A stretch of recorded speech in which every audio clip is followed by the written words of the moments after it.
Good morning. As I said to everyone on Monday, COVID-19 transmission in our community is overwhelming our health systems. The number of cases continues to rise exponentially. We have an average of 600 new cases per day over the past week. We had over 900 cases yesterday. We've doubled the number of cases per day on average over the past 14 days, and our positivity rate is now 18%. Our hospitals are nearly full and our frontline workers are worn out. We can't possibly, responsibly wait any longer to take the steps that are needed to get the spread of this virus in check in our community. And these steps will help if everyone complies. Today I'm announcing 3 new public health orders in St. Louis County. First, a safer at home order. Second, new masking requirements. And third, a revised isolation and quarantine order. Safer at home means that you must stay home unless it's necessary to leave for specific activities, like going to work, going out for medical care, or buying food or other essential necessities. Exceptions are made for going to church, places of worship, for visiting family members, or visiting others in your bubble, which should be no more than 10 people. This includes friends and family members. Within these bubbles, you can't belong to more than one group. Even when a group gathers, all members should continue to practice social distancing and wear a mask. If any member of that bubble gets sick, you have to notify everyone else. And that's how this safer at home order will work. You and your family member are safest when you're at home. When you travel outside your home, you put yourself at risk for being exposed to the virus or unknowingly, without symptoms, transferring the virus to someone else. So anything you can do, please do it at home. If you can work from home, please do that as well. This order prevents gatherings of more than 10 people. Previously in St. Louis County, gatherings were limited to 50. Restaurants will not be able to offer indoor dining. Outdoor dining, curbside service, takeout will all be permitted. Bars may also offer curbside, takeout, and delivery services as well. Businesses must reduce their capacity to 25% from where it currently is at 50% based on the fire code. Exceptions are hospitals, medical care, schools, and they're all outlined on our public health orders at stlcorona.com. This order will take effect at 12:01 a.m. on Tuesday. That's just after midnight on Monday. There will be changes to the face mask orders. Effective Tuesday, face coverings must be worn by everyone over 5 when they leave their house. This includes visiting someone else's house. Exceptions can be made when eating, but only if there is a social distance of 6 feet and that's maintained. Included in this order are everyone who's at a gym, even when they're working out. Participants in organized sports must wear a face mask unless they're actively playing in a game. And also included are students in a school setting.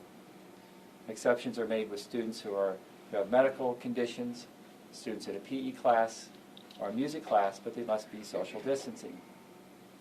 While 3 to 5-year-olds aren't included in the masking order, we strongly encourage them to wear masks whenever possible. Other exceptions in the masking order include those with medical conditions that prevent them from wearing a mask or anyone who's in a public pool. There will be changes to our isolation and quarantine orders. Because the number of new cases is so extreme, the Department of Public Health will not possibly be able to contact everyone who has tested positive with COVID-19 or everyone who has been exposed. So if you have contact with someone and you are positive, then you must participate in the notification of that person. The Public Health Department will be reaching out to as many people as possible with a focus on those who are most likely to spread the virus. But we won't possibly be able to get to everyone. So residents who test positive must immediately self-isolate, and they must immediately get in contact with anyone who they've exposed. Here's how it's going to work. If you test positive, you must isolate for 10 days until from the point of time when you've tested positive or the point of time when you first had symptoms. You must tell everyone that you've been in contact so they can quarantine 14 days after the last point in time when they had contact with you. Close contact is defined by anyone who is within 6 feet of someone, even if you're wearing a mask, if you've been within 6 feet of them for more than 15 minutes total during a 24-hour period of time. So if you were in contact with someone who is positive for COVID-19, you must self-quarantine for 14 days. If you come down with symptoms, then you should get a test, but you also should remain quarantined. You need to take steps to notify anyone in your family or anyone in your group, anyone in your workplace, if you've tested positive and they might have been exposed. The Department of Public Health will also not be providing a release from quarantine or a release from isolation letter. Physicians are certainly now able to provide those release from isolation and release from quarantine letters. If you don't have a primary care physician, then you can contact the Department of Public Health and we'll try and make arrangements to help you with a release from isolation or a release from quarantine letter. But we encourage people to reach out to their own primary care physicians. Schools, places of employment should not expect a release from isolation or a release of quarantine letter from the Department of Public Health. For instructions on how to isolate or how to self-quarantine, please go to stlcorona.com and click on our Safety Guidelines tab. And all the instructions that you need to isolate and self-quarantine are there. We also have an updated FAQ tab, Frequently Asked Questions tab, across the top banner of the stlcorona.com webpage. This won't be easy, and this won't be fun. We know that holidays are quickly approaching, and we all want to spend time with our families. We understand that. However, we strongly discourage large traditional family gatherings. Your gatherings over the holidays should be limited to those in your bubble, and anyone else who wants to join you should do so virtually. Your health and the health of those you love are at stake. Our restaurants and bars are struggling, so please support them. Please tip them generously. So these are the folks that are hustling to make sure that you have a to-go meal that you can enjoy in your home. They have bills to pay as well. I wish this wasn't where we had to go, but it is. The virus continues to rage across our country and across our community. A national masking order early on would have helped us a great deal. Even a national strategy on COVID-19 would have helped us a great deal. But this is where we are today, and we have to move forward. We have a patchwork of public health orders across our country. We've worked hard in St. Louis County. We had one of the first stay-at-home orders in the country, and we have a strong compliance with our masking order. But not everyone is wearing a mask, not everyone is social distancing, and not everyone is avoiding large gatherings. And that's why the virus is continuing to rage across our community. That's why we're seeing an exponential increase in the number of viruses. This transmission is preventable if we can all follow our public health orders. We have to take these actions to ensure that our hospitals are not overrun with COVID-19 patients. We have to take these actions to make sure that people who are otherwise sick with other medical problems or injured in accidents have a place to go to a hospital. Until we have a vaccine, we can't let up on our guidelines. We can't be selfish. We're all going to have to make sacrifices together. I'm counting on everyone to do this, and I know that St. Louis County can get this virus under control. I'd be glad to answer any questions. Dr. Page, with the 10-person system, would this be an honor system, or would there be someone coming around to count the number of people who are at these gatherings? Well, there is no way that we can police activities in private homes. It is our expectation that St. Louis County will continue to respond as it has in the past to our public health guidance in a thoughtful and responsible manner. As we have modified our restrictions over time, we've had widespread compliance with people following them. We do have, on occasion, outliers, and we will continue to communicate with those outliers, and we expect others in our community to help communicate our new public health guidelines. This is a very serious issue. Dr. Page, how challenging do you think this is going to be to get compliance, and what is going to be key in making this all work? Well, I think we're going to continue to see the virus rage across our community and across our country. People want to know what the right thing to do is to keep them safe and to keep their loved ones safe.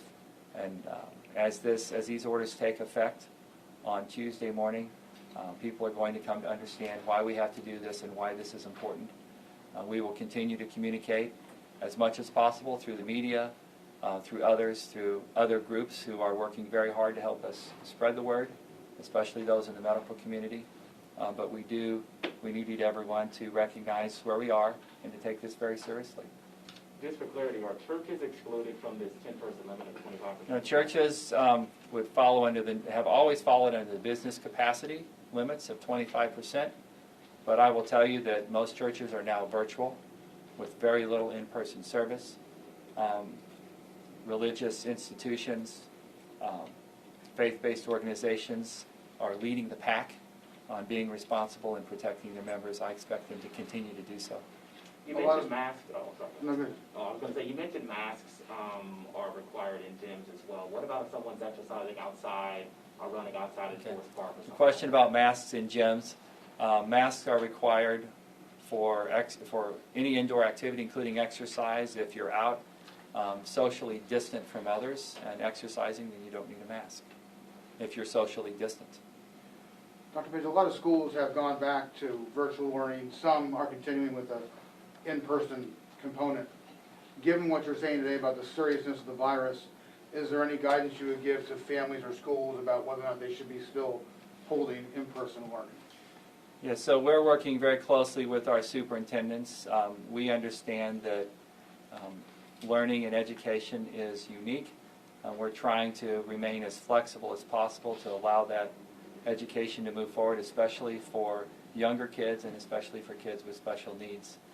But the schools have our guidance, and each school will making their own decision, living within the quarantine and isolation guidelines from our public health department as to whether they can offer partial in-person learning or they need to be virtual. Some people want to know what this means for Black Friday sales. As far as this, we know a lot of people go to the stores and spend a lot of money on Black Friday. So what does this mean for retailers and those people who potentially will be going out on Black Friday? All right, so the question is what's going to happen with the holiday sales, especially Black Friday. I think that COVID has devastated our country in so many ways. We have a loss of life in our country that will rival World War II and may exceed it before this is done. And we have people who will lose their jobs. We have businesses that will be damaged, and some very seriously. Some will be devastated. People will lose loved ones. School is disrupted. Sports is disrupted. Retail, especially around holiday sales, will be disrupted. And everyone will do their best to try and keep our local retail going in a way that's safe, that keeps people safe. But it's going to be very difficult moving forward for the next few months until we have a vaccine, until we're on the other side of this. But we'll get to the other side of it. Dr. Page, can you give me your mindset at this point? When we came out of the original stay-at-home order, did you think that we would be back at this point, and what do you think brought us here? I don't know how productive it is to spend a lot of time talking about how we got here unless we're going to learn from it and change something we're doing right now. A national masking policy, a national strategy early on would have positioned us like other industrialized nations who are doing much better than we are right now, but this is where we are. We're here in part because of virus fatigue. Many people tell me I'm done with this virus, and I can only say this virus is not done with us. and it's not going to be done with us until we change what we do as individuals, till we follow our public health guidelines, and until we have a vaccine. When this virus is already so present in our community that we have to do what we can to limit the spread as much as possible, and that will require a great deal of sacrifice until a vaccine is widely available. Dr. Page, does the Safer at Home initiative also require some type of curfew? No, we would hope that people would follow our guidelines and stay home unless they need to be traveling for work or for medical care, to buy food or other essential items, going to a place of worship, or visiting others in their bubble. But there is not going to be any curfew in our community. We're not to a curfew setting. I know you said this is going to go on for 4 weeks and then a reevaluation period. What's your feeling about how long realistically we're going to be at this point, and could we get to a full stay-at-home again? Well, if this virus continues to rage, we see it doubling in our community and really in our country every 2 weeks. And that doubling time will get less and less. But we hope we don't have to have any more restrictions. We were able to dial back our restrictions a few months ago, and we got to a better place. So I hope we can get to a better place, and I hope we don't need more restrictions, but it's impossible to predict. It depends on compliance, and it depends on what's happening in the rest of the country. In January, we're going to have a change of power and possibly a change of attitude towards this coronavirus. What are you most excited about, or what would be your pressing need to ask President-elect Biden to help you in this coronavirus here locally? Well, I think we need a national strategy, and we need to release our national public health figures to provide us with unrestricted access to good advice. So the question is, what would I like to see at the national level? I would like to see good, solid guidance that the entire country could follow surrounding all of our activities and events. Right now we're left with a patchwork of public health orders by local jurisdiction, and that is not optimal. But a national strategy on a response to COVID is what we need. Dr. Reese, what is your thought on the change in quarantining guidance from Governor Parson yesterday or earlier this week when he was talking about this? Is that, I know we've heard some districts question whether or not they're going to follow that. Right. What's your guidance there? Well, the question about the change in guidance from the state regarding public schools isolation and quarantine. St. Louis County is going to continue to follow the CDC guidance on isolation and quarantine surrounding public schools until that changes, or until we're convinced that the public health community is comfortable in going in a different direction. We understand that isolation and quarantine is certainly at least inconvenient on public schools. A lot of teachers are out, a lot of schools are out, but we also know that isolation and quarantine is the best non-pharmacological intervention that we have to control the spread of this virus. And we have to respect it, and we have to recognize it as a very important tool to control the spread of the virus in schools. We have in-school transmission, we have student-to-student transmission, we have teacher-to-student, student-to-teacher transmission, and we are going to continue to follow the CDC recommendations at this point. So the fair to say you don't agree with that assessment by the We're governor? not going to follow the opportunity. What the state said was this is an opportunity to move away from the CDC guidance, and I don't expect a lot of schools around the state to take that opportunity right now, especially as COVID is raging in our community. Dr. Page, why does it seem, some people want to know, why does it seem like the restrictions are more rigid and extreme here in the county versus St. Louis City when, you are getting the same feedback from Dr. Alstarga? The question is, why is St. Louis County more restrictive than St. Louis City? I think every local jurisdiction has to make their decision based on their demographics and their needs and current compliance with public health orders. St. Louis City has 30% of our population.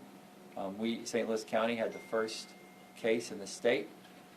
It picked up much more quickly in St. Louis County. St. Louis City has a few less cases than St. Louis County does right now, and I suspect that they have a little better masking compliance than we do right now. They're in a little better spot. But I will continue to follow the guidance of our public health officials here in St. Louis County. I will follow the guidance of our public health department very closely, and I will follow the guidance of our medical community. And I would, if you want to know what the Pandemic Task Force believes or thinks, then you should ask them directly.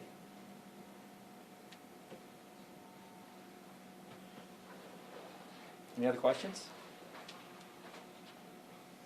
Dr. Page, I have one from the Business Journal. We've heard various health officials say businesses are not a predominant spreader of the virus. What evidence is there that restaurants and bars in particular are? So the question from the Business Journal is, are restaurants and bars contributing significantly to the spread of COVID? What evidence do we have? And we do have evidence of transmission from bars and restaurants. This is a business that depends on an unmasked environment for people to gather together. We are very sensitive to the economic plight of all of our businesses, including restaurants and bars, and we certainly feel badly for them. They are in a terrible situation and have been deeply impacted by COVID-19 and the public health restrictions. But there is evidence of transmission, and we can't really go down this path of, that other guy. Could we only focus on the part of transmission that doesn't affect one industry or the other? We have to focus on where the transmission is. We have to make these very, very difficult and heart-wrenching decisions that affect all of us personally. We don't like to do it, but this is where we are. This is what we have to do in St. Louis County, and we hope to get to the other side of this very quickly. And regarding holidays, you mentioned earlier, I'm assuming you're recommending staying just within your bubble with nobody else coming in. Absolutely. Absolutely. We have to be cautious around our holidays.